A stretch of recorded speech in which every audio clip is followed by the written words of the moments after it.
zuva nezuva handina zororo nekufunga zvandakaitiwa nababa vangu. Kubva ndichikura, my earliest memories ndeyekuziva kuti baba vangu namai vangu vakanga vari vanhu vasadiwa muraini, vanhu vaivazeza. Baba vangu vakanga vaine zvigayo, vose namai vangu vakanga vane mabhizinesi. Asi nhasi ndoda kukuudzai zvandakaitiwa nababa vangu. Kumba kwedu kune vasikana 4, 2 vahombe kwandiri. Ini ndine makore 35, 1 musikana anotevera ini nemukomana last born. One fun fact is kumba kwedu inini nanasisi vangu 2 vari mberi kwangu tine vana vane zvigunwe 6. Ende chandoda kuti muzive ndechekuti vana ivava vana vababa vedu. Baba vangu vakabata mushonga, zvinhu zvandinoziva nekuti the way yavaititrita nayo. Inini ndine makore mazhinji ndisati ndambodzokera kumba, ende handisina plan yekudzokera kumba nekuti vakandirwadzisa, vakanditsemura mwoyo. Kunyora nyaya iyi ndinonyora, asi ndichinyora ndinohwa mudumbu wangu uchisumuka, ndinohwa kuhasha dzakawanda, ende handina mumwoyo mangu hamuna nzvimbo yekufunga kuti ndine vabereki, ende handina kana musi 1 umwe chete wandombofunga kana kuvatumira mari vabereki vangu. Handina kuziva kuti vakandibereka kuti vandishandise. Vanasisi vangu vari mberi havana chavakataura, vakanga vari vana vakanyarara. Ini ndini mwana umwe chete akazokwanisa kuita speak out. Ndakati ndine makore 13, ndakanga ndava form 1. Before, baba vangu vakanga vasina relationship nesu, vaingoita zvekuenda kustoro kwavo nekudzoka. Amai vangu vakanga vari mukadzi uya akasindimara mwoyo, uya wekuti vanhu vose vaimuzeza muraini. Vakanga vasingatauri nesu nyaya. Rimwe zuva mai vangu vakazongoti enda mubedroom, baba vako vari kukudaidza. Ndakaenda mumba muya ndikagara. Vakatanga kundibvunza kuti magrades ako ari sei, uri kupasa here? Ndikati hongu. Zvakava zvinhu zvinondishamisa nekuti baba vangu vaisatombobvunza kana kuti homework iri kufamba sei kana kuti chii chiri kuitika kuchikoro. Ndaizongotaura navo ndichivaudza kuti kuri kudiwa school fees. 2 days later, vakandidana zvakare mubedroom, vakandibvunza kuti kuri sei kuchikoro. Ndanzwa nematicha ako kuti uri kupasa. Very proud of you mwanangu, uri kugona chikoro. Hauna kufanana nasisi vako. Ndakabva ndangonyemwerera, asi mukati mangu ndakashaya chii chiri kuitika. Ipapo ndipo vakabva vatanga kundibata mazamu. Kana ndichinyora nyaya iyi, ndinohwa kutsemuka mwoyo wangu. Baba vangu vandidana, vakatanga kundibata mazamu, ndokubva vabva vakasvika pakundibvisa bhurugwa. Ndakanga ndiri mudiki, ndakashayiwa kuti chii chiri kuitika. Ndokubva vabva vakaendera mberi vakandiisa pakona pemubhedha. Handichadi kuti ndirambe ndichinyora zvavakandiita. Ndakabva ndatanga kuchema, ndikabva ndafunga chidhori changu, ndikatanga kufunga zvinhu zvinondifadza. Baba vaya vachiita zvavakanga vachiita, vakanga vari zvandambotaura kuti vakanga vari businessmen, vakanga vane muviri muhombe. Ndakanga ndiri kamwana kaduku, munongoziva muviri yedu makore edu tichakura kuti taisakura kuzokuita vasikana vahombe. Ndakarwadziwa, ndikachema. Baba vangu vakatanga kuzviita izvi kusvika ndasvika form 3. Ndasvika form 3 ndakanga ndiri mwana uya wekuti chero muclass ndakanga ndisingachaparticipate. Mai vangu ndakavaudza vakangonyarara. Ini ndikashaya kuti ko zvinoreva kuti kudini. Pose pazvaitoitika, mai vangu vaitovhara dhoo, votowedzera volume, zviya zvekuti vanhu vange vasanzwa zviri kuitika apa ini ndichichema. Zvinhu zvakaramba zvichiendera mberi kusvikira maticha angu vaona kuti pakanga pane dambudziko. At this point handina kutoziva kuti ndakanga ndatozvitakura. Ndipo pandakazoita mimba. Ticha vangu vakaona kuti zvakanga zvisiri normal nekuti ndakanga ndiri mwana uya ava withdrawn. Mastudies angu ndakanga ndisina basa nawo. Ndakanga ndakungoenda kuchikoro ndofanira kuenda.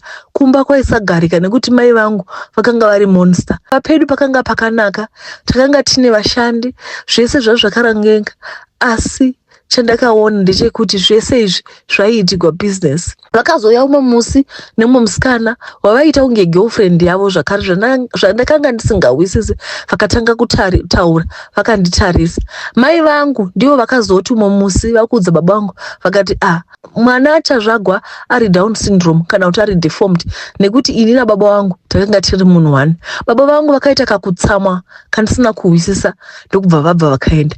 Ini namai vangu hatitauri kusvika nhasi nekuti vaiziva zvaiitika. Maticha akaona kuti pakanga pane dambudziko uyezve munoziva kuti unobva watomisiwa chikoro nekuti ndakanga ndine pamberi. Asi ticha vangu veguidance and counseling vakatanga kutevera nyaya iyi vachibvunza kuti chii chiri kuitika. Ndipo pandakavatsanangurira kuti baba vangu vakanga vachindibata. Ticha vangu vakashaiwa kuti voita sei, asi vakandipromisa kuti vakanga vachizoita plan nekuti baba vangu vakanga vari munhu ari powerful uyezve vakanga vane mashamwari maporisa mungozivawo mabusinessmen vakanga vari untouchable.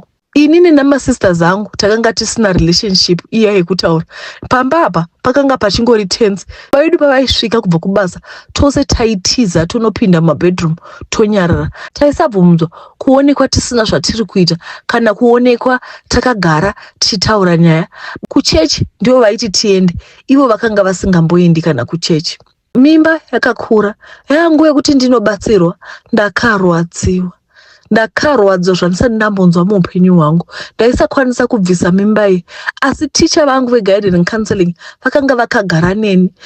Pakazvarwa mwana akabuda ane zvigunwe 6 kune ruoko rwekuleft, 6 kuruoko rwekuright, 6 kumakumbo. Mwana akanga ari deformed.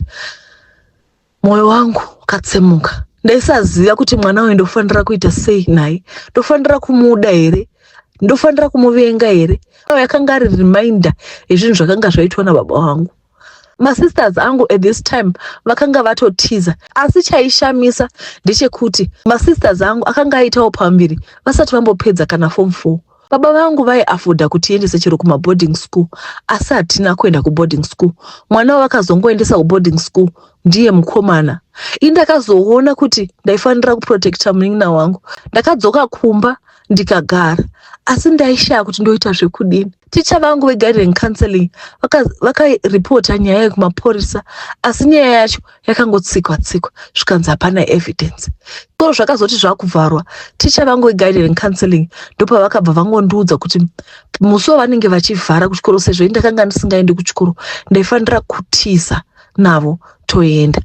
Plan yedu yakabudirira, ndikatiza. Ndakanogara navo nhasi ndiri I am what I am today because of that lady. Vakandibatsira, vakandiendesa kucounseling, ndikatangidza upenyu hwangu hutsva, ndikanonyorawo form 4, vakanditisawo course, ndikakwanisawo kuti ndivewo nesi.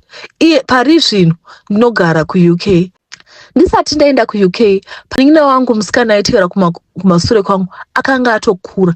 Ndakazongoenda kumba ndikasvika ndikamutora ndichida kubreaka cycle iyo yekuti baba vangu kana mwana angotanga maperiods vanotanga kurara naye.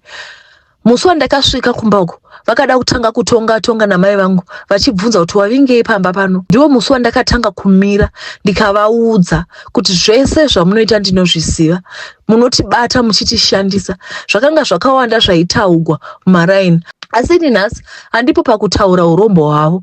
Asi chandoziva ndechekuti bhizinesi ravo raibudirira pamusaka pekurara nevanasikana vavo. Taura kudai kumba, vanasisi vangu vaviri vaya variko vanoita kunge samazungairwa, vakura vanenge vachingotenderera ende bhizinesi rababa vangu richingokura.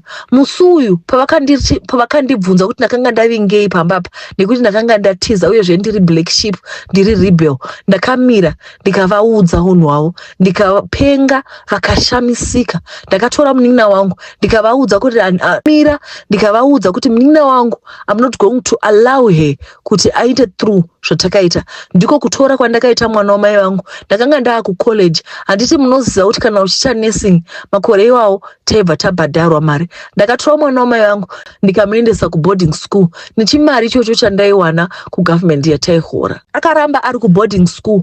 Panguva yandakamutora akanga ari form 1, akanga asati atanga zvemaperiods. Saka baba vangu ndakaona kuti vanotanga kurara nemwana panotanga kuenda kunguva yevakadzi, ende amai vangu ndivo vaivapa information iyoyo. Ini pandakazoenda kuUK, munin'ina wangu akaramba ari kuboarding kusvika pedza form 6. Achipedza form 6 akabva aenda kuuniversity. Kumba hadzokeri. Ndakamuudza kuti vabereki vedu vakanga vasiri vanhu vakachena. Up to today ndine chironda mumwoyo mangu, moyo wangu unorwadza.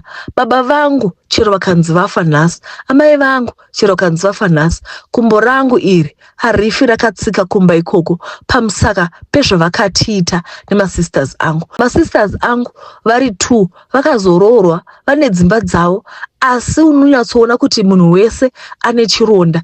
Baba ava vakatibira childhood yedu, takatadza kuva vana pamusaka pavo. Zuva nezuva kwaiti kana kwavira tinonzwa kutya kuti baba ava vakanga vakameka sure kuti umwe noumwe ane bedroom yake, ende taisabvumidzwa kukiya madhoo kana tichirara. Saka ndipo pavaiuya vachirara nesu. Moyo wangu unorwadza sekutaura kwandaita. Ndombozama kuenda kucounseling asi hapana chinobatsira. Baba vangu vakandidestroy. Kune vabereki vose vanobata mushonga, ngadai Mwari akunzwirai ngoni, chengetedzaiwo vana ivava. Vana ivava ndio future yenyu yamangwana. I hope story yangu ichachinjawo upenyu hwevamwe. I hope story yangu ichaimpactawo vamwe vanhu, because I believe kuti I have to speak out. I believe kuti mukutaura we find healing. Slowly by slowly I'm getting there. Asi chero ndakavata dzimwe nguva ndinongokaruka ndavhunduka ndichita unge munhu ari kurepiwa. Picture iyoyo haibudi mupfungwa dzangu. Ndo paperera nyaya yedu, inyaya inodzimba. Ndati ndichiverengawo moyo wangu warwadza. It's just heartbreaking. Vabereki zvatinoita tinorwadzisa vana vedu. Ngadai Mwari atinzwirawo ngoni, ngadai Mwari atichinjawo sevabereki, ngadai Mwari ataura nesu in a special way. Zvese zvekubata mushonga izvi, vanhu vari kubata mushonga asi munenge muchikwadzisa vana venyu, hazvina kunaka. Ndo paperera nyaya yedu. Tatenda. To my sister, ngadai Mwari aramba achikunyaradzai in a special way. Tatenda.